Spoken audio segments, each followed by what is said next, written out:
Tomorrow, I'll give you a rundown of where I think the cards will fall in this New South Wales election on Saturday. But let me say now, that which is difficult to say, the Perrottet government can't win and it doesn't deserve to win.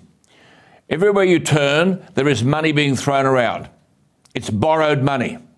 As I was preparing this, I noted a story that one of the new Manly ferries has suffered another steering failure and the operator had to pull the vessel from service, all of which highlights ongoing concerns about defects plaguing the 3 catamarans purchased to replace larger freshwater ferries.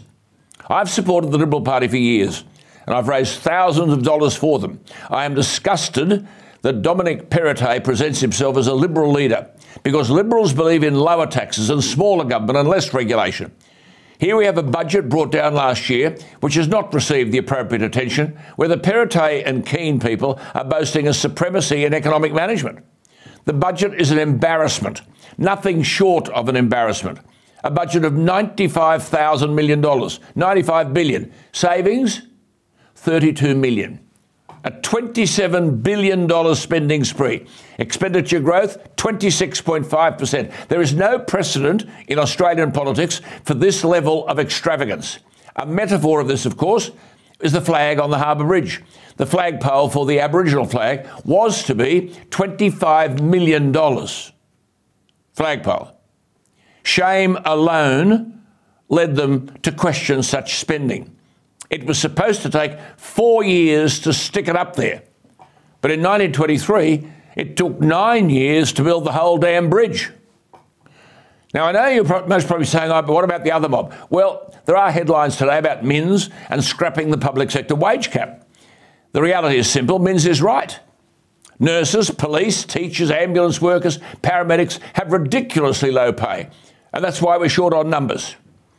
Now, this is the problem with the Perrottet government and with the Treasurer Keane. They can afford money for every useless green project on earth, hundreds of millions of dollars, but now they think it's an election weapon to attack Minns on scrapping the public sector wage cap. What they don't tell you is the same Parliamentary Budget Office has compared the cost of both major parties' election commitments and found that Labor's election commitments would deliver a $1.3 billion boost to the bottom line compared to that of the coalition. Yesterday, I saw a big spread on education policy. The Perrottet government can talk forever, but we have indoctrination, not education, and nothing to address it. 15-year-old students here are 4 years behind those in China. But it's the forgotten people that most condemns this Perrottet government. Casino. Police investigating vicious incidents after dozens of fights in the middle of the town. Primary school children and parents watching the fights, with some even shouting encouragement, hit her or get him. This is happening in Perrottet's New South Wales. There were fatal stabbings of 2 young men last year in the space of a few weeks. Where are the resources to address all this? Yet here is the Liberal government that's more woke and green than anything else you can see in politics.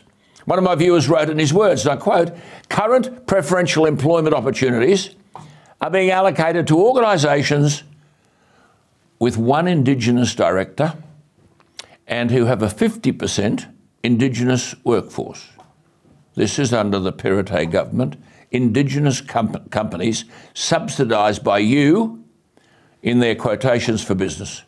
And a customer is subsidised, your money, for rewarding contracts to such Indigenous companies.